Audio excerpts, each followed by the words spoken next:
तो compound interest में अगला जो टाइप के क्वेश्चंस बनते हैं वो बनते हैं कि कंपाउंड इंटरेस्ट और सिंपल इंटरेस्ट में हम कंपैरिजन करते हैं, उनका डिफरेंस निकालते हैं। इतना तो हमें सबको पता है कि अगर same rate, same principal, same time हो तो कंपाउंड इंटरेस्ट हमेशा सिंपल इंटरेस्ट से ज़्यादा आता है। लेकिन कितना ज़्यादा आता है, उसका डिफरेंस दिया हो तो प्रिंसिपल कैसे निकालेंगे, वो वाले क्वेश्चन। ठीक है, तो एक बार रिवाइज कर लेते हैं बहुत सिंपल सा कि होता क्या था। अगर हम यहाँ प्रिंसिपल लिख रहे हैं, ये प्रिंसिपल है, तो जो यहाँ पे क्वांटिटीज आती थी, मतलब इसका रेट परसेंट अपन निकालते थे ना, इसका इंटू जैसे 100 होता था तो उसका 10% निकालते थे तो 10 आ जाएगा। 100 इंटू 10/100 10। तो ये क्या होता था, ये होते थे इंडिविजुअल ईयर का इंटरेस्ट, है ना। ये होता था फर्स्ट ईयर का इंटरेस्ट, ये होता था सेकेंड ईयर का इंटरेस्ट, ये होता था थर्ड ईयर का इंटरेस्ट। ठीक है, और ये जो सिर्फ पहले ऊपर वाले रेट से निकालते थे हम लोग, जो इंटरेस्ट सिर्फ प्रिंसिपल पे लग के आता था, जो कि हमेशा इक्वल होता था, ये होता था, इसका टोटल होता था सिंपल इंटरेस्ट, याद है। और जब निकालते थे तो क्या करते थे, कंपाउंड इंटरेस्ट, तो फर्स्ट ईयर में तो सिर्फ यही होता, सेकेंड ईयर में क्या होता था, इसका इंटरेस्ट तो लगा ही लगा, इसका भी लगता था इंटरेस्ट कुछ, याद है। थर्ड ईयर में क्या होता था, प्रिंसिपल पे तो लगा ही लगा इंटरेस्ट, जो इस पे लगा उसका इंटरेस्ट, जो इस पे लगा उसका भी इंटरेस्ट, और जो इस पे लगा उसका, बेसिकली इंटरेस्ट पे इंटरेस्ट। ठीक है, यही होता था। हमेशा याद रखना है कि इसका टोटल हमेशा टोटल सिंपल इंटरेस्ट आता है, ये इंडिविजुअल ईयर के इंटरेस्ट, और ये पूरा होता है कंपाउंड इंटरेस्ट। ठीक है, 3 साल का लिया हमने क्योंकि मैक्सिमम क्वेश्चन 3 साल वाले होते हैं इसीलिए। ठीक है, तो अब इसमें एक चीज़ यहाँ ध्यान रखनी है कि अगर प्रिंसिपल P है, ठीक है, और रेट है R%, ठीक है, मतलब 4% है तो इसका 4%, तो इंटरेस्ट कितना आता था, P इंटू R/100, है ना। तो ये भी कितना आता था, P इंटू R/100।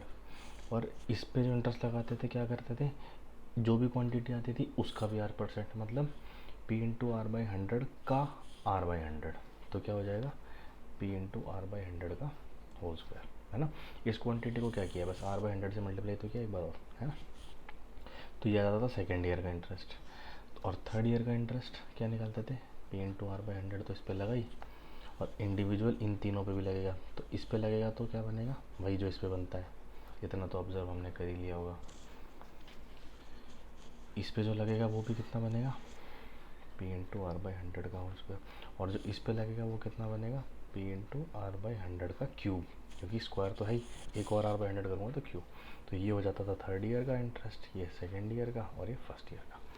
तो अगर मैं इसमें, और हमें पता है कि ये टोटल क्या होता है, सिंपल इंटरेस्ट। तो अगर मैं ये बोलूँ कि सिंपल इंटरेस्ट और कंपाउंड इंटरेस्ट का डिफरेंस, कंपाउंड इंटरेस्ट और सिंपल इंटरेस्ट का जो डिफरेंस है फॉर 2 ईयर्स, वो कितना आता है। अब ध्यान से देखो, 2 साल की बात हुई है तो तीसरा तो भूल ही जाओ, बचा ये 2 साल में है। तो 2 साल में सिंपल इंटरेस्ट कितना मिला है, ये टोटल, और सिर्फ इन दोनों का टोटल, और कंपाउंड इंटरेस्ट कितना मिला है, इन तीनों का टोटल। तो जो डिफरेंस है वो सिर्फ इसकी वजह से आ रहा है ना। तो इसका मतलब जो कंपाउंड इंटरेस्ट और सिंपल इंटरेस्ट का डिफरेंस है 2 साल के पीरियड में किसी एक प्रिंसिपल पे जिस पर रेट R% है, वो कितना है, P इंटू R/100 का होल स्क्वायर। इन डायरेक्ट फॉर्मूला यूज़ होगा। ठीक है, सिमिलरली अगर मैं यहाँ लिख दूँ कि CI और SI का डिफरेंस फॉर 3 ईयर्स, वो कितना होगा भाई, सिंपल इंटरेस्ट टोटल है ये 3 साल का, कंपाउंड इंटरेस्ट है टोटल सब मिला के, तो जो डिफरेंस हुआ वो क्या हुआ, ये इन तीनों का। तो ये डिफरेंस कैसे लिखूंगा मैं, क्या लिखता हूँ मैं, PR/100 का होल स्क्वायर कितनी बार है, 1 2 3 बार, तो 3P इंटू R/100 का whole square plus P into R/100 का होल क्यूब। इसमें से अगर मैं P कॉमन ले लूँ और R/100 का होल स्क्वायर कॉमन ले लूँ तो क्या बनेगी इक्वेशन, P इंटू R/100 का whole square is equals to 300 plus R/100। ये है difference for of compound interest and simple interest when compounded annually for 3 years, और for 2 years क्या है, P इंटू R/100 का होल स्क्वायर। आया कैसे मैंने बता दिया, बाकी याद होना चाहिए ये और ये, कुछ नहीं है, 2 साल का तो पता ही है अपने को, पी इंटू आर बाई 100 का होल स्क्वायर होता है। 3 साल में क्या करना है, पी इंटू आर बाई 100 का होल स्क्वायर तो है ही है, इंट में क्या कर देना है 300 प्लस आर बाई 100। डायरेक्ट लगाएंगे क्वेश्चन, डायरेक्ट आते हैं इसके क्वेश्चन कई बार। ठीक है, अब जिसको ये नहीं पता वो दो मेथड से सॉल्व करेगा पहले। ठीक है, जो अपने को इतना टाइम नहीं है करने के लिए कि हम बार बार ऐसे कराएं, सीधा हमें अपने को फॉर्मूले भी आने चाहिए और ये भी आना चाहिए। तो क्वेश्चन कर लेते हैं, शीट्स में दिए हुए। पहला क्वेश्चन है, difference between compound interest and simple interest on a sum of ₹1000, मतलब पी है 1000, at a certain rate of interest for 2 years, time 2 years है, इज ₹10। डिफरेंस बताएं, डिफरेंस ऑफ 2 ईयर बताएं 10 है, रेट ऑफ इंटरेस्ट पूछा है। Simple, हमें पता है डिफरेंस इक्वल्स टू क्या होता है, पी इंटू आर बाई 100 का होल स्क्वायर। 2 साल के लिए यही फार्मूला होता है, तो लगा देते हैं। आर निकालना है 100, पी तो 1000 दिया ही हुआ है, तो इसको मैं कैसे करूँगा, 10 is equals to 1000 R square, 100 का स्क्वायर, 4 0 जाएंगे नीचे, 3 से 3 गए, 10 ऊपर गए 100, और 100 का रूट 10, तो रेट आ गया 10%। पता है मुझे, सीधा आया समझ में। ठीक है, अब वो याद है ना, ये फॉर्मूला क्यों ज़रूरी हुआ, क्योंकि मुझे रेट नहीं पता था, रेट ही निकालना है। अगर रेट पता होता तो मैं ये सब बना लेता हूँ ना, ट्री बना लेता हूँ, लेकिन अगर रेट ही नहीं पता तो क्या करूँगा, तो ऐसे निकाल देना है। अगला क्वेश्चन शीट्स में है सारे, तो करने नहीं है, पहले अटैम्प्ट करो फिर यहाँ देखना। ठीक है, बेसिक यही है, अगर इतना ये पता है तो सीट के सारे क्वेश्चन ऑटोमेटिकली बन जाने चाहिए। नहीं बन रहे तो ही आगे वीडियो देखनी है, वरना देख लो कौन सा क्वेश्चन है, पॉज करो वीडियो, सॉल्व करो, नहीं हो रही तो सॉल्यूशन देखो। At what rate percent the difference of असाइन सी on certain sum of money 30,720 in 3 years इस 1500। डिफरेंस ऑफ 3 years कितना है, 1500। क्या बोला इसने, 3 ईयर का डिफरेंस बता दिया, प्रिंसिपल पता है, तब 3 ईयर का डिफरेंस क्या होता है, निकालते थे पी इंटू आर बाई 100 का whole square into 300 plus R by 100, ये आता था डिफरेंस। अब इसमें क्या लिखना, 30720 आ गया, इंटू में आर बाई 100 का whole square equals to 300 plus R by 100, और डिफरेंस दिया है अपने को 1500। ठीक है, अब इस पे ऐसे क्वेश्चन में सबसे बेस्ट क्या रहता है, रेदर देन मैं आर की वैल्यू निकालूं, क्योंकि हमें पता है कि आर स्क्वायर बार गंदा सा बन रहा है, सबसे बेस्ट क्या है, ऑप्शन से पुट कर लो वैल्यू, रेट दिए हुए हैं, वैल्यू को सीधा पुट कर लो, जो आंसर आएगा। ठीक है, ओके, चलो आगे देखते हैं। Simple, the ratio of difference between S I and C I for 3 years to difference of S I C I for 2 years is इतना, find rate of interest. Ratio दे दिया इस बार किसका, इन दोनों का, डिफरेंस फॉर 3 years और डिफरेंस इन 2 years। तो डिफरेंस इन 3 year क्या होता था, पी इंटू आर बाई 100 का whole square into 300 plus R by 100 का रेशियो किसके साथ, पी इंटू आर बाई 100 का होल स्क्वायर 19:6। ठीक है, पी से पी कट गया, आर बाई 100 का होल स्क्वायर से आर बाई 100 का होल स्क्वायर कट गया, बचा क्या, 300 plus R by 100 is equals to 19/6। ये क्या बनेगा, 6 3 1800 plus 6R is equals to 1900। ये कितना आएगा 100, आर की वैल्यू 100/6, और 100/6 क्या होता है 50/3, दैट इज 16 2/3%। आया समझ में। तो रेशो वेशो देख के घबरा नहीं जाना है, फॉर्मूला पता है तो सीधा आंसर निकल रहा है। ओके, अच्छा अब अगला क्वेश्चन, ये वो वाले, अब अगले वाले क्वेश्चन कौन सा है जिसमें सिर्फ फॉर्मूले से काम नहीं चलेगा, जिसमें अपने को ट्री मेथड बनाना आना चाहिए। जैसे क्या लिखा है, प्रिंसिपल बताना है, जब उसी प्रिंसिपल को कंपाउंड करते हैं एनुअली 3 साल के लिए, रेट ऑफ इंटरेस्ट कितना है 12.5% का, तो जो डिफरेंस आता है कंपाउंड इंटरेस्ट और सिंपल इंटरेस्ट का वो 12.5 आता है। ठीक है, तो इस बार क्या बनना है, रेट है 12.5%, जो कि मुझे पता है 1/8 होता है रेशो में, है ना, 12 से 24 25/100 4 कटा। ठीक है, ये पता होना चाहिए।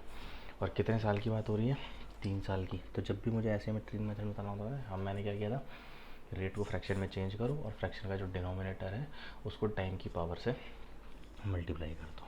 तो 8 का क्यूब 512 होता है। 3 साल का निकाल लो इंटरेस्ट कितना आएगा, 1/8 1/8 1/8 करके इसका 1/8 64 64 64, इसका 1/8 8, इसका 1/8 8, इसका 1/8, इसका 1। ठीक है, मतलब जब क्वेश्चन करेंगे तो अपने आप स्पीड बढ़ जाती है। ये मैं करे हुआ है इसलिए मैं बहुत जल्दी आ गया। अब इसमें क्या बोला है, जो डिफरेंस है वो कितना है, 12.5 रुपये का।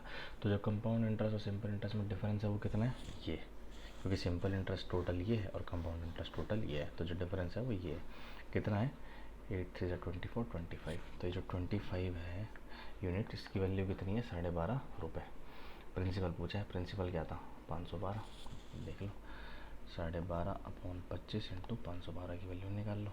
ये पता है 2 होता है, तो 2 2 4, 2 5 10, 2 6 12। कितने आया वैल्यू, 256। ठीक है, आया समझ में कैसे है principal, 256।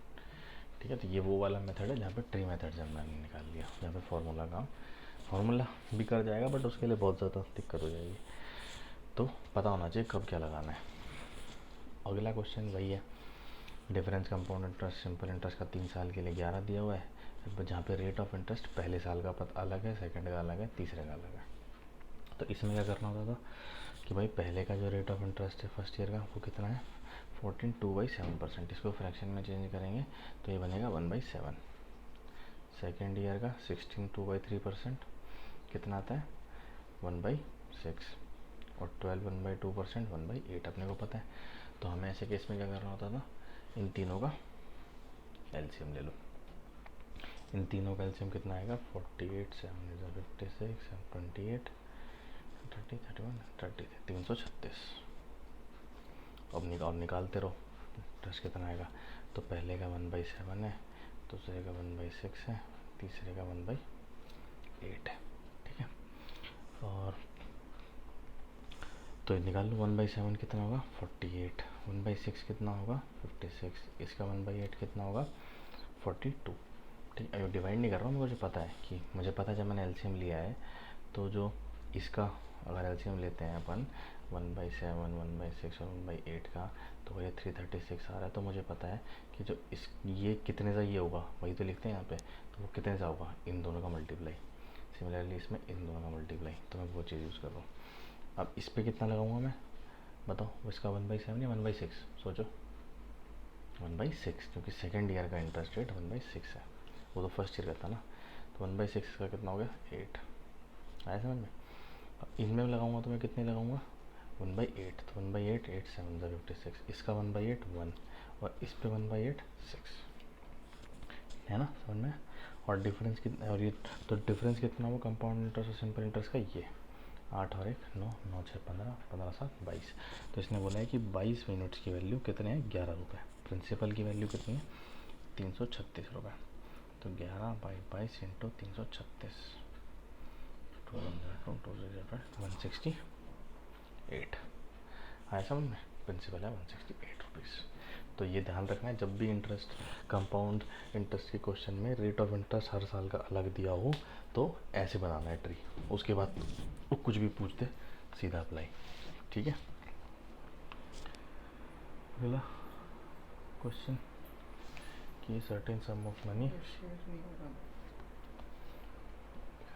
certain amount of money earned 540 रुपये simple interest in 3 years if it earns compound interest of 376.2 rupees at the same rate of interest in 2 years find the principal।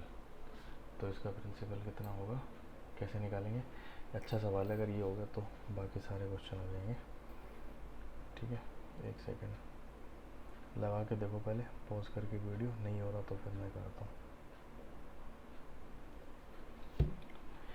तो अब इसमें ध्यान रखना है, ट्री हमेशा याद है ना, ट्री में क्या होता था, ऐसे ऐसे ऐसे और ऐसे बनता था, इतना तो अपने को याद ही हो जाना चाहिए था। तो उसने क्या बोला है कि जो सिंपल इंटरेस्ट है वो 540 है 3 साल का। 3 साल का अगर 540 है तो सिंपल इंटरेस्ट तो सेम होता है, तो 1 साल का कितना है, 180। मतलब ये भी 180, ये भी 180 और ये भी 180 है, समझ में आया। और उसने क्या बोला, if it earns a compound interest of 376.2 rupees at same rate of interest in 2 years. मतलब कंपाउंड इंटरेस्ट जो है 2 साल का वो कितना है 376.2, 2 साल का यही होता था। तो ये कितना है 376.2 और ये कितना बन रहा है 360। तो बचा कौन सी वैल्यू, सिर्फ ये। वो कैसे आएगी 376.2 माइनस कर दो 16.2, ये है 16.2, है ना। समझ में आया कैसे किया हमने, जो दिया हुआ उसी से। सिंपल इंटरेस्ट 3 साल का दिया था तो इंडिविजुअल साल का निकाल दिया। 2 साल का कंपाउंड इंटरेस्ट 376.2 दिया था, वो कैसे बनता है हमें पता है, 2 सिंपल इंटरेस्ट और प्लस 1 पे इंटरेस्ट लगा के। तो अगर ये 360 है तो जो बचा हुआ है वैल्यू वो यही होगी। और मुझे क्या पता है, और एक और चीज़ होती है, ये इसका उतना ही रेट पे लगता है जितना प्रिंसिपल पे ये रेट लगता है, क्योंकि रेट तो इसने बोला नहीं कि अलग अलग है हर साल का, सेम है हर साल का। तो जो प्रिंसिपल पे रेट लगा होगा वही इस पे रेट लग के ये है। मतलब 180 का जो R% है वो कितना है 16.2। तो R की वैल्यू निकाल लो, 16.2, 10 नीचे, 180 नीचे और 100 ऊपर, ये इधर इधर इधर इधर, ये 9 होता है। तो रेट है 9%। तो ये इसका अगर 9% है तो 180 भी इसका 9% रहा होगा, है ना। तो प्रिंसिपल का 9% ही तो 180 है, तो प्रिंसिपल कितना हो जाएगा 2000। समझ में आया कैसे अपन उल्टे गए हैं इस बार यहाँ से। ठीक है, अच्छा सवाल था, करके देखना। ठीक है, बाकी भी हो जानी चाहिए आई थिंक। एक वो 73 डेज़ वाला है जो मैंने पिछली वीडियो में पहले ही बता दिया कि कैसे होगा। आई होप सो वो भी हो गया होगा। ठीक है, चलो अगले टाइप पे चलते हैं। अगले टाइप में क्या है, कंपाउंड इंटरेस्ट जो है अब तक हम लोग पर एनम पे ही खेलते थे कि कंपाउंड इंटरेस्ट साल का। अब कंपाउंड इंटरेस्ट हाफ ईयरली लगाएंगे और क्वार्टरली लगाएंगे, उसमें कैसे सवाल बनते हैं वो देखते हैं। ठीक है, हाँ तो जैसे अगला टाइप मैंने बताया था कि कंपाउंड इंटरेस्ट जो है हम पर एनम लेते थे, लेकिन अब कंपाउंड इंटरेस्ट हाफ ईयरली भी होता है और क्वार्टरली भी होता है। ठीक है, तो बेसिक पहले सीधा फार्मूला बता दूँ तो जब हम लोग पर एनम लेते हैं या फिर जिसको हम बोल देते हैं कि कंपाउंड इंटरेस्ट कैलकुलेटेड एनुअली, तो उसमें फार्मूला क्या बनता है, amount is equals to principal 1 + R/100 की R/100 पावर T। ठीक है, जहाँ पे रेट है वो ईयरली वाला है और जो टाइम है वो इन ईयर्स है। ठीक है, तो जब इसी कंपाउंड इंटरेस्ट को हम हाफ ईयरली करते हैं तो फार्मूला होता है हमारा amount is equals to principal upon 1 + R/200 into 2T। Again ध्यान रखना है यहाँ पे जो रेट है वो ईयरली ही है और जो टाइम है वो इन ईयर्स ही है। अगर बोल दें कि 2.5 साल है तो 2.5 साल को हम 2.5 ईयर्स करेंगे, 2.5 इंटू 25 हो जाएगा। और अगर कंपाउंड इंटरेस्ट फिर बोल दे क्वार्टरली तो उसमें क्या हो जाएगा, अमाउंट जो आएगी is equals to P into 1 + R/400 into 40। Again जो रेट है वो ईयरली वाला रेट ही पुट करना है और जो टाइम है वो इन ईयर्स ही पुट करना है। ठीक है, ये तो है फॉर्मूले, अगर याद कर सकते हो बेटर है, मेरे याद भी है। समझना है क्या है सीन है तो एक बार एक एग्जांपल ले लेते हैं अपन। जैसे अगर मैं बोलूँ कि प्रिंसिपल है मान लो 100, ठीक है, और रेट है अपना 16% फॉर एग्ज़ाम्पल, ठीक है, और टाइम है अपना 2 साल। तो फॉर्मूले में कैसे पुट करेंगे अपन, या फिर मैं क्या समझ के पुट करता हूँ। अगर एनुअली वाला केस है तो एनुअली वाले केस में मैं क्या करूँगा कि अमाउंट सिंपल प्रिंसिपल जो भी है 100 1 + 16/100 की पावर 2। ठीक है, अगर मैं हाफ ईयरली वाला करूँ कि CI हाफ ईयरली कैलकुलेट कर रहे हैं, तो अगर नहीं भी मुझे नहीं याद है बेसिकली फॉर्मूला, तो मैं क्या करूँगा अमाउंट ही रहेगी, प्रिंसिपल बदलने नहीं वाला, 100 + 1 + R/100 होता है।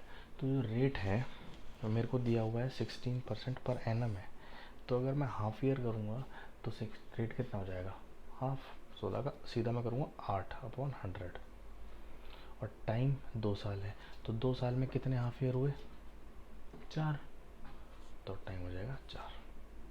अगर फॉर्मूला याद था तो मैं पुट करूँगा तो भी यही होगा कि रेट को मैं पर एनम के बेसिस पे पुट करूँगा, 16 ही पुट कर दूंगा तो ऑटोमेटिकली 2 8 16 8 तो बन ही गया। और 2 इंटू टी को अगर सिर्फ ईयर्स में पुट करना था तो ईयर 2 थे, 2 2 4। ठीक है, दोनों जो जैसे जिस तरीके से याद रहे वो तरीके से याद रखना है। मैं मेन फार्मूला याद रखता हूँ, उसमें मैं करता हूँ कि जो इफेक्टिव रेट है वो और जो टाइम है वो। टाइम बेसिकली क्या है, जो हाफ ईयरली क्वार्टरली कर रहा है उसका मतलब क्या है कि वो कितने स्लॉट में तोड़ रहा है उस टाइम को। अगर वो ईयरली बोल रहा है तो पूरा एक ही स्लॉट है। अगर उस एक ही ईयर को हाफ ईयरली बोल के वो क्या कर रहा है, बेसिकली 2 स्लॉट में तोड़ रहा है तो 2। क्वार्टरली बोल रहा है इसका मतलब एक ही ईयर को 4 स्लॉट में तोड़ रहा है तो 4। सिमिलरली देखो, कंपाउंड इंटरेस्ट अगर क्वार्टरली कर लेगा तो amount is equals to 100 1 plus 16% per annum का रेट था। क्वार्टरली मतलब एक साल को 4 में तोड़ा है तो इसको डिवाइड बाई 4 कितना आ जाएगा 4%, 16/4 ना 4%। 100 इंटू टाइम, कितने कितने स्लॉट बन रहे हैं 2 साल में। एक साल में कितने क्वार्टर होते हैं 4, तो 2 साल में कितने क्वार्टर हो जाएंगे 8, मतलब 8 स्लॉट सीधा ही। वरना डायरेक्ट पुट कर सकते हो, आर को 16 पुट करो, टी को 2 8 अपने भी बनेगा। ठीक है, समझ में आया ना कि मतलब क्या है कि हम उसी चीज़ को 2 में बांट रहे हैं। ठीक है, अगर एग्जांपल के तौर पर समझना है तो ट्री वाले मेथड से अगर देखना है तो ये वाला केस समझ लो, जैसे कि भाई मान लो 100 है, कंपाउंड इंटरेस्ट लगा रखा है अपन ने, ईयरली है 10%। ठीक है, 10% है तो 10% में तो यही होगा 10 ही आ जाएगा सिंपल पहले साल में। लेकिन अगर उसी एक साल को वो क्या कहता है कंपाउंडेड हाफ ईयरली, तो अब इसका मतलब जो रेट है वो 10% नहीं, एक साल को 2 हाफ में बांट दिया। तो ये है फर्स्ट हाफ ईयर और ये सेकेंड हाफ ईयर। तो फर्स्ट हाफ ईयर में रेट 10 नहीं 5% होगा, क्योंकि रेट ये पर एनम है ना, तो हाफ ईयरली 5, तो 5% कितना है 5। सेकेंड ईयर में इसका 5 और इस पे भी 5% लगेगा 0.25। तो ये पूरा बन के एक साल बन रहा है हाफ ईयरली के हिसाब से, और ये से एक साल यही था डायरेक्ट पर एनम वाले केस में, ये हाफ ईयरली।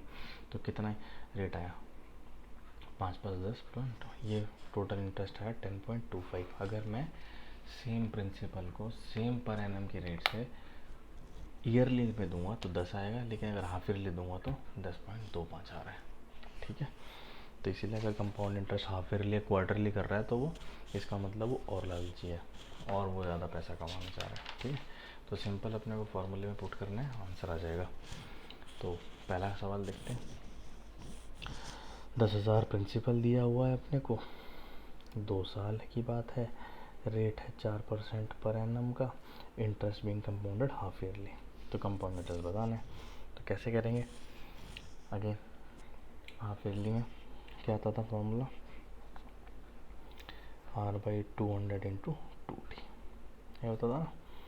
तो कर देते हैं, प्रिंसिपल 10,000 है, 1 प्लस आर कितना है 4%, पर एनम ही पुट कर रहा हूँ मैं, इंटू 2 2 4। तो आएगा ये 10,000 अपॉन 4 5 से 20, ऊपर जाके 51 डिवाइड बाई 50 की पावर 4। ठीक है, इसको कैलकुलेट कर लेंगे अपन।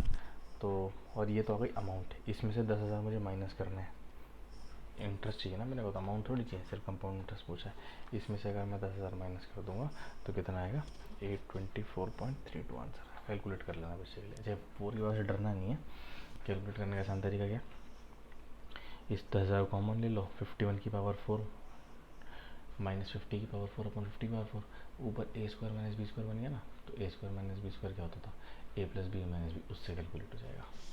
ठीक है, वो देगा ऐसा सवाल जिसमें डायरेक्ट निकल जाए आंसर तुरंत से, ये बाई चांस 51 वगैरह बन रहा है, वरना बहुत सिंपल आएगा। इसमें यह दिया है अगेन, प्रिंसिपल 16,000 है, टाइम है 9 मंथ्स, 9 मंथ्स मतलब 9/12 ईयर, एक साल में 12 महीने, तो कितना हो जाएगा 3/4 ईयर। ये टाइम है, रेट है 20% पर एनम, क्वार्टरली, क्वार्टरली का फॉर्मूला क्या होता था R/400 इंटू में 40, जब जहाँ टी ईयर में होता था। तो अमाउंट कैसे आ जाएगी P 1 प्लस आर, तो आर कितना है 20/400 इंटू 40, 4 इंटू 3/4 3 आएगा, कट गया 1/20। अमाउंट कितनी आ रही है 16,000 इंटू ये ऊपर जाके 21/20 का होल क्यूब। इसमें से अगर मैं 16,000 माइनस कर दूंगा तो इंटरेस्ट आ जाएगा, क्योंकि ये तो टोटल अमाउंट थी ना। ठीक, इसका आंसर आएगा 2522। वैसे कैलकुलेट कर लेना, अगेन वही वाला सवाल। इसीलिए बोलते हैं कि स्क्वायर क्यूब याद होने चाहिए, याद होंगे तो निकल जाएगा आंसर तुरंत। ठीक है, again what rate percent will 32,000 yield a compound interest of इतना इन 9 मंथ्स कंपाउंडेड क्वार्टरली। रेट पता करना है जहाँ पे प्रिंसिपल 32,000 दिया हुआ है, कंपाउंड इंटरेस्ट दिया हुआ है 5044 और टाइम है 9 मंथ्स का। तो अमाउंट का formula P into 1+R/400 into 40 होता था। अगेन मुझे पता है 9 मंथ्स क्या होता है 3/4 ईयर्स। ठीक है, और अमाउंट क्या होता है प्रिंसिपल प्लस इंटरेस्ट। तो मैं इस बार अमाउंट को लिख देता हूँ सीधा। तो 3200 क्या दिया हुआ है, हाँ 3200 प्लस 5044 इजिकल्स टू 3200 1+R/400 की पावर 4 इंटू 3/4 कितना आ जाएगा 3।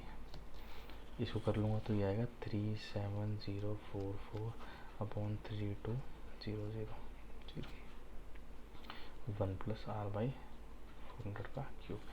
इसको काटेंगे 4 8 ज़ा 32, 4 9 ज़ा 36, 4 2 ज़ा 8, 9 10, 4 6 ज़ा 24, 4 1 ज़ा 4।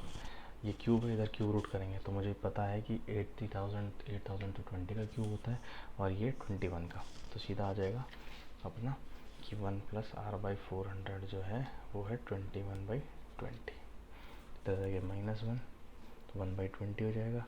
तो R की वैल्यू आ गई 20%, जो कि पर एनम ही आई है, क्योंकि हमने फार्मूले में पर एनम ही किया था यहाँ पे पुट, तभी तो ये फार्मूला था। ठीक है, अगला सवाल, the sum of money is invested at 20% compound interest annually. It would fetch 723 rupees more if interest is compounded half yearly.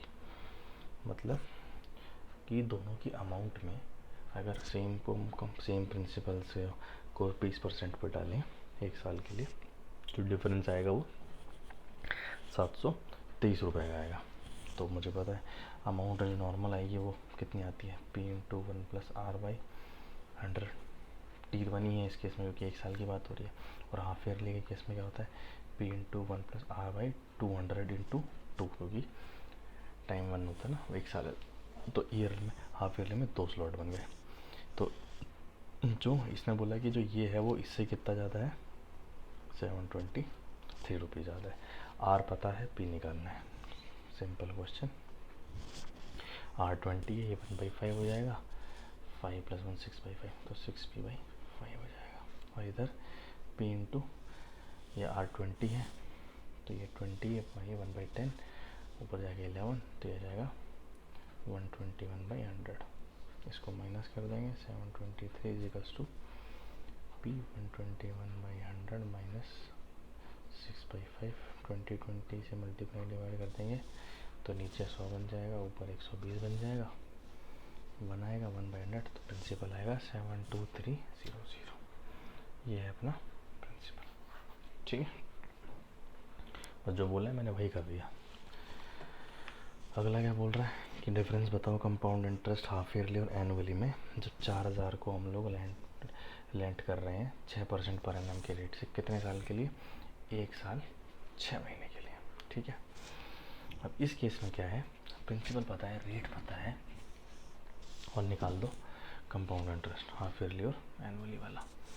तो इस केस में मैं क्या करूँगा, बेटर है कि ट्री मेथड लगाया जाए। क्यों, क्योंकि 1 ईयर 6 मंथ्स जब मैं कन्वर्ट करूँगा तो हाफ ईयर कितने बने 3, लेकिन ईयरली में टाइम कितना बना 1.5 ईयर्स।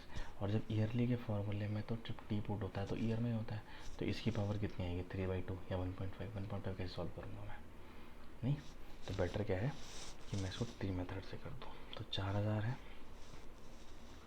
1 साल 6 महीने के लिए। तो मुझे पता है जब बीच महीना होता है तो 2 अगले का बड़े ले लो, 1 साल की जगह 2 साल ले लो। तो 6% पर एनम के हिसाब से कितना बना, 240 इसका बना, 240 ये, और इसका 6% 24 140 14.4, ये तो बन गया कंपाउंड इंटरेस्ट। अब ये मुझे पता है कि ये कितना आ रहा है 254.4, तो एक साल का सेकेंड ईयर पूरे का, लेकिन मुझे तो सिर्फ सेकेंड ईयर में से 6 महीने चाहिए, तो इसका हाफ, 2 1 2 2 2 4 2 7 14 2 2 4, और 240 तो पहले साल का था ही, तो कम, तो 7 4 5 6 3 367.2 ईयर्स है, सॉरी 2 रुपीज़ है जब मैं कंपाउंड इंटरेस्ट एनुअली ले रहा हूँ। ठीक है, हाफ ईयरली में कोई दिक्कत नहीं, हाफ ईयरली में मैं सीधा वो भी फार्मूला लगा सकता हूँ, लेकिन इसको एक बार ट्री मेथड से देख लो। हाफ ईयरली में क्या हो जाएगा, कितने स्लॉट बन रहे हैं, 3 ना, 1 2 3 स्लॉट बन रहे हैं, और रेट कितना होगा, 6 की जगह 3%, तो इसका 3% कितना होगा 120, ये 120 और ये भी 120, इसका 3% कितना होगा, निकालेंगे तो 36 3.6 है ना, इसका भी 3.6 और इसका भी 3.6, और इसका भी 3% कितना हो जाएगा 9 10, तो 0.108 हो जाएगा। ठीक है, 3.6 इंटू 3%, नीचे 30। ठीक है, और तो ये कितना आया टोटल 12, तो कितने हो गए 12 3 36, 360 तो यही हो गए, और 3.6 को 3 बार कितना आया, 3.6 को 3 बार 10.8 और 0.108, तो 80907, ये 370 पॉइंट इतना आ रहा है, और ये है 367.2 जब ईयरली। तो इन दोनों का डिफरेंस जो है, इन दोनों का जो डिफरेंस है वही अपना आंसर है, वो कितना है 3.7 के राउंड आएगा, 708 समथिंग आएगा। हाँ, ये है डिफरेंस, समझ में आया। ये पता होना चाहिए कब कौन सा मेथड लगाना है। ठीक है, जैसे इसमें तो मुझे यही करना पड़ रहा था ईयर वाली में, क्योंकि मैं 1.5 की पावर नहीं निकाल सकता, लेकिन हाफ ईयरली में मैं निकाल सकता हूँ, हाफ ईयरली में मैं उस फॉर्मूले से भी निकाल सकता था, इस वाले से कोई दिक्कत नहीं है। ठीक है, बट मैंने सोचा दोनों ही ट्री लग रहे हैं तो दोनों ही ट्री लगने दो। ओके, चलो अब नेक्स्ट है कि जब वो कोई चीज़ इंस्टॉलमेंट पे लेते हैं, प्रैक्टिकल जो इसका पर्पज़ है कंपाउंड इंटरेस्ट का जो होता है, ये इंस्टॉलमेंट वाले सवाल बहुत कम आते हैं ये, लेकिन पता होना चाहिए अपने को कैसे होता है। ठीक है, तो लास्ट टाइम इंस्टॉलमेंट वाला जो है, इंस्टॉलमेंट में क्या कि जो भी हम चीज़ कुछ खरीदते हैं, अगर उसको हम इंस्टॉलमेंट पे करते हैं, तो हमें पता है कि इंस्टॉलमेंट पे करने से, ईएमआई पे करने से हमें ज़्यादा पैसे देने पड़ते हैं। क्यों? क्योंकि हम कुछ इंटरेस्ट पे लेते हैं वो चीज़, है ना, उसी टाइम देंगे तो अलग प्राइस होता है, और ईएमआई पे पूरा टोटल करेंगे किस दिन हमने ईएमआई दी, हमसे ज़्यादा आता है। क्यों? क्योंकि वो कंपाउंड इंटरेस्ट पे हमसे पैसा वसूल करते हैं। ठीक है, तो हमेशा क्या ध्यान रखना है कि फॉर एग्जांपल मान लो इसमें जो मेन चीज़ पकड़नी है कि amount is equals to principal into 1/r/100 लिखते हैं ना हम लोग अपॉन टाइम, तो हमेशा ध्यान रखना है कि इसमें इंस्टॉलमेंट के केस में जो अमाउंट है, वो अमाउंट जो है वो इंस्टॉलमेंट है। जैसे अगर मान लो मैं कि रेट 10% है, ठीक है, तो मैं अमाउंट जो है is equals to P into पहले साल में 1/10/100, पहले साल में तो टाइम एक ही हुआ, तो क्या आया पी इंटू 11/10, तो पहले ईयर में जो अमाउंट और प्रिंसिपल का रेशो है वो 11/10 है। ये अमाउंट कौन सी है इस बार, ध्यान रखना, लोन अमाउंट या फिर इंस्टॉलमेंट मान लो जब इसको, यह है इंस्टॉलमेंट अमाउंट और ये है प्रिंसिपल। पहले साल में अगर वो देता, पहले एक ही साल की ईएमआई बनवाता, तो जो उसका नॉर्मल कैश पे लेता तो 10 रुपये पड़ते हैं, 10 का रेशो था, लेकिन ईएमआई पे लेगा तो कितने का इंस्टॉलमेंट देनी पड़ेगी उसको, 11 की। ये तो एक साल का। अगर 2 साल का होता तो क्या करते हैं, पी इंटू 1/10 की बाई 100 इंटू 2, तो ये आ जाता पी इंटू 121/100। इस केस में जो अमाउंट और प्रिंसिपल का रेशियो होता है वो 121/100। ये क्या है, ये है सेकेंड ईयर की इंस्टॉलमेंट और ये है सेकेंड ईयर वाला प्रिंसिपल। ठीक है, तो हमेशा क्या ध्यान रखना है कि अमाउंट और प्रिंसिपल के रेशो से खेलना होता है इस वाले गेम में। कैसे खेलेंगे मैं क्वेश्चन में बताता हूँ सीधा। ठीक है, कि भाई इसने बोला एक बंदे ने रेफ्रिजरेटर खरीदा, उसने कैश डाउन पेमेंट कर दी 1620 रुपये की, ये तो उसने पहले दे दी है, और उसने इंस्टॉलमेंट दी है पहली, दूसरी और तीसरी इतनी इतनी और इतनी। जब रेट ऑफ इंटरेस्ट 10 था तो मुझे क्या करना है, जब रेट ऑफ इंटरेस्ट अगर मुझे पता है 10% है, फ्रैक्शन में 1/10 है, मतलब कि जो अमाउंट ऑफ प्रिंसिपल का रेशो आएगा पहले साल का वो 10 और 11 आएगा। तो इधर बस इतना लिख चलो, प्रिंसिपल और इतना अमाउंट की जगह इंस्टॉलमेंट लिख रहा हूँ, ठीक है, क्योंकि इंस्टॉलमेंट की बात हो रही है यहाँ पे। मैंने बोला था ना अमाउंट को इंस्टॉलमेंट लेना है। तो पहले साल में अगर प्रिंसिपल 10 है तो इंस्टॉलमेंट 11 है। दूसरे साल में क्या होता था, स्क्वायर कर दो इनका। वैसे तो मैंने 10 का एग्जांपल लिया था यहाँ, तो कितना आ गया था 121 और 100, समझ में, और क्यों आया था वो समझ में आ गया। हमें क्या करना है, ऐसे ही सिमिलरली पावर बढ़ाते चलो। तीसरे साल में इसका क्यूब, इसका क्यूब 133, ये। अब उसने क्या बोला है, और इनकी वैल्यू हमें दी हुई है कि फर्स्ट की इंस्टॉलमेंट जो है वो 2178 रुपीज़ है एक्चुअल में, सेकंड की 2299 है, और थर्ड की 2662 है। तो मुझे इसकी वैल्यू पता है तो इसकी पता चल जाएगी। मुझे पता है कि ये देखो 1331 इंटू 2 यही होता है, और रेशो में एक को इंटू कर रहे हैं, दूसरे को भी करेंगे, तो इसका मतलब ये भी इंटू 2 होगा। तो ये कितना बना 2000 रुपये। ये 121 इंटू इसको करेंगे, इसको करके देखता हूँ 2299/121, तो 11 से कट ही रहा है 19, ये इंटू 19 आ रहा है, तो ये भी इंटू 19, प्रिंसिपल भी कितना आएगा 1900 हो जाएगा। ये इंटू 198 आएगा, तो ये भी इंटू 198 हो जाएगा, कितना आ रहा है 198, और 1620 तो उसने पहले का इंस्टॉलमेंट दी थी। ये वो वाली इंस्टॉलमेंट्स हैं जो उसने इंटरेस्ट के बाद दी, नहीं देता तो प्रिंसिपल ये था, मतलब इस इंस्टॉलमेंट पे बिना इंटरेस्ट के जो प्रिंसिपल था वो ये था। उसने पूछा टोटल प्राइस ऑफ रेफ्रिजरेटर, तो प्राइस ऑफ रेफ्रिजरेटर मतलब नॉर्मल जो प्राइस था उसका वो कितना, तो नॉर्मल प्राइस तो यही हुआ ना, लेकिन अगर इस पर इंटरेस्ट लग के इंस्टॉलमेंट बढ़ गई ना, हमें तो बिना इंटरेस्ट के बता करना है कितना था प्रिंसिपल, तो निकाल लो।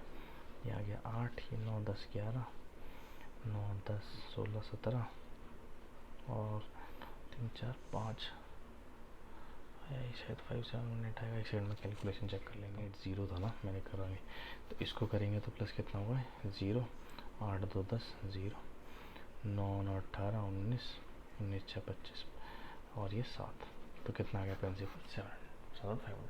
मतलब ये वो टोटल है जिस पे हमने नॉर्मल फ्रिज लिया, और ये वो है जो उसने पढ़ा। तो अगर इसका प्लस कर दूंगा तो वो आ जाएगा कि भाई उसको कितने का पड़ा। ठीक है, ऐसे करना होता है ये सवाल।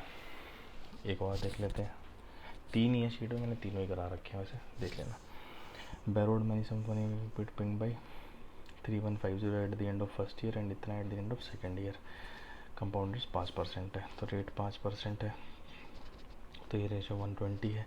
तो इसका मतलब प्रिंसिपल और इंस्टॉलमेंट का रेशियो कितना है, प्रिंसिपल अगर 20 है तो इंस्टॉलमेंट 21 है पहले साल की, दूसरे साल में स्क्वायर 400 और 441। अगेन इनकी वैल्यू दी हुई है, पहले साल में उसने बोला है कि इसकी वैल्यू 3150 है और इसकी वैल्यू 4410 है, तो ये तो पता है इंटू 10 है, तो ये भी इंटू 10 हो जाएगा, तो ये तो आ गया 4000 सीधा सीधा।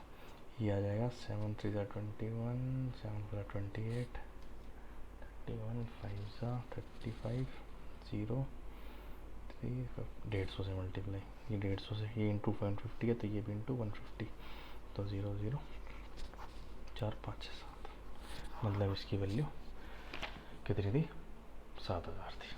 ठीक है, तो सम कितना 7000 उसने लिया था, और देखो उसने पढ़ा कितना होगा उसको 3150 प्लस ये 4410 प्लस करके देख लो एक बार, 5 4 9 4 1 9, मतलब उसने 590 रुपये एक्स्ट्रा दिए क्योंकि उसने बोरो किए थे। अगला सवाल, स्कूटर खरीदा इसने, पेमेंट करी इतने की 16,224 की, और बोला कि मैं 2 ईयरली इंस्टॉलमेंट दूंगा इक्वल अमाउंट की, जितने का इसने डाउन पेमेंट करी उतने ही 2 और दूंगा, मतलब एक साल में अगले साल और फिर उससे अगले साल भी सेम अमाउंट दे दूंगा मैं। रेट ऑफ इंटरेस्ट उसने चार्ज करा 4%, तो 4% होता है 1/25, तो प्रिंसिपल और इंस्टॉलमेंट कितना हुआ 25, अगर प्रिंसिपल तो इंस्टॉलमेंट 26, अगले साल स्क्वायर 625 और 676 हो जाएगा। और इसने बोला कि दोनों के अमाउंट इक्वल है, मतलब इसकी वैल्यू भी 16224 है और इसकी वैल्यू भी 16224 है। ठीक है, तो अब ये देख लेंगे अपन कि जो 676 है वो इससे कटेगा 16224 से इंटू 24, ये 24 है तो इसका भी इंटू 24 आ जाएगा। और 26 इंटू ये कितना बन रहा है 16224 कितने जाए डिवाइड बाई 26, ये इंटू 624 है तो इसका भी इंटू 624। कैलकुलेशन होती है इसमें पक्का ज़्यादा ही, ठीक है। तो ये जो ये इंटू ये प्लस ये इंटू ये जो भी आएगा वो, और इसका प्लस या उसकी कैश वैल्यू है तो निकाल लेते हैं। 25 इंटू 624 15600, और ये आएगा 1500 मतलब 15,000, और 16,224 तो वो दे ही रहा था। तो ये है टोटल अमाउंट जो कैश पे अगर वो लेता तो बढ़ती 46,824 उसकी अमाउंट थी टोटल। और उसको पड़ा कितने का 16224 प्लस 16224 प्लस 16224, और उसको पड़ा ये 48,672 का पड़ा था उसको, मतलब उसमें लगभग 2,000 रुपये 2,222 रुपये एक्स्ट्रा देने पड़े उसको, क्योंकि उसने इंस्टॉलमेंट में लिया। ठीक है, ये वाले सवाल ऐसे ही होते हैं। इंस्टॉलमेंट पे कंपाउंड इंटरेस्ट ख़त्म हो गया, इससे ऊपर कुछ सवाल नहीं बनता। ठीक है, 2-3 चीज़ें बस ये फॉर्मूले से याद रखने के, इंस्टॉलमेंट में कैसे सोचना है, कंपाउंड इंटरेस्ट में ट्री मेथड कैसे लगाना है, रेट ऑफ इंटरेस्ट पता हो तभी लगेगा वो, और हाफ ईयरली और क्वार्टरली के फॉर्मूले क्या हैं, और सिंपल इंटरेस्ट और कंपाउंड इंटरेस्ट में का डिफरेंस 2 ईयर और 3 ईयर का, यही सवाल बनते हैं बस घूम फिर के। ठीक है, तो मतलब आगे वाला चैप्टर अब अगला देखते हैं। ठीक है, चलो बाय।